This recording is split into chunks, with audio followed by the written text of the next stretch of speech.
मान लीजिए हम 3 बाल्टियां लेकर हर एक में 2.5 लीटर पानी रखते हैं।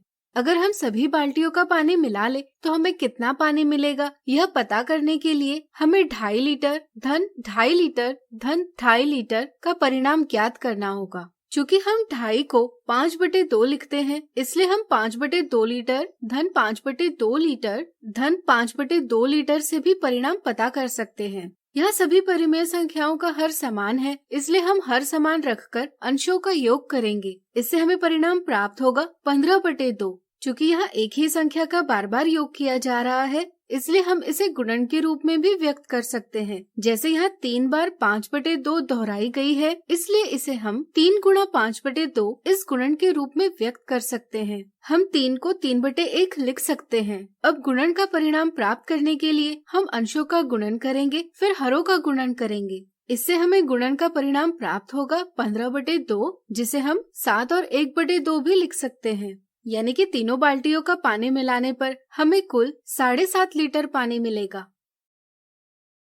तो बताइए, अगर हमें 12/7 गुणा ऋण 4 का परिणाम ज्ञात करना होगा तो हम कैसे करेंगे? सोचिए। बिल्कुल सही, हम 12 और ऋण 4 का गुणा करेंगे, जिससे हमें परिणाम का अंश प्राप्त होगा ऋण 48, और फिर हम हर वैसा का वैसा रखेंगे। यानी कि दिए गुणन का परिणाम होगा ऋण 48/7। सोचिए, अगर हमें 2 परिमेय संख्याओं का गुणन करना होगा तो यह हम कैसे करेंगे? सोचिए। चलिए हम बताते हैं। इसे हम भिन्नों के गुणन की तरह ही करते हैं। यानी कि अगर हमें 2 परिमेय संख्याओं का गुणन करना हो तो हम अंशों का गुणन करते हैं, फिर हरों का गुणन करते हैं, और फिर परिणाम को अंशों का गुणनफल बटे हरों का गुणनफल के रूप में व्यक्त करते हैं। आइए इसे कुछ उदाहरणों से समझें। मान लीजिए हमें 13/15 गुणा ऋण 14/11 का परिणाम ज्ञात करना है। इसके लिए पहले हम अंशों का गुणन करेंगे। यहाँ 13 और ऋण 14 के गुणन का परिणाम है ऋण 182। फिर हम हरों का गुणन करेंगे। यहाँ ऋण 15 और 11 के गुणन का परिणाम है ऋण 165, और फिर हम इनके गुणन का परिणाम अंशों का गुणनफल बटे हरों का गुणनफल के रूप में व्यक्त करेंगे। यानी कि ऋण 182 बटे ऋण 165। लेकिन यहाँ अंश और हर दोनों ऋणात्मक है, यानी कि यह एक धनात्मक परिमेय संख्या है। इस तरह से दिए गुणन का परिणाम है 182 बटे 165।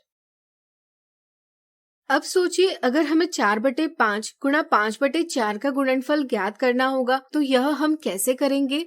यहाँ भी हम अंशों को और हरों को अलग अलग गुणा करेंगे। 4 गुणा 5 बराबर 20 और 5 गुणा 4 बराबर भी 20 ही है। इस तरह से परिणाम होगा 20/20, यानी कि 1। इस तरह अगर किन्हीं 2 परिमेय संख्याओं के गुणन का परिणाम 1 आता हो तो वे एक दूसरे की व्युत्क्रम यानी रेसिप्रोकल होती है। इन दोनों परिमेय संख्याओं को देखकर आप यह भी समझ सकते हैं कि किसी संख्या का व्युत्क्रम उस संख्या के अंश और हर को परस्पर बदलने से प्राप्त होता है। जैसे ऋण 5/6 का व्युत्क्रम है 6/5, जिसे ऋण 6/5 से भी व्यक्त कर सकते हैं। परिमेय संख्याओं का विभाजन करते समय व्युत्क्रम का बड़ा महत्व होता है। इसे हम परिमेय संख्याओं का विभाजन सीखते हुए समझेंगे। अब आप इस प्रश्न को हल करने का प्रयास कीजिए। किन्हीं 5 परिमेय संख्याओं का व्युत्क्रम ज्ञात कीजिए।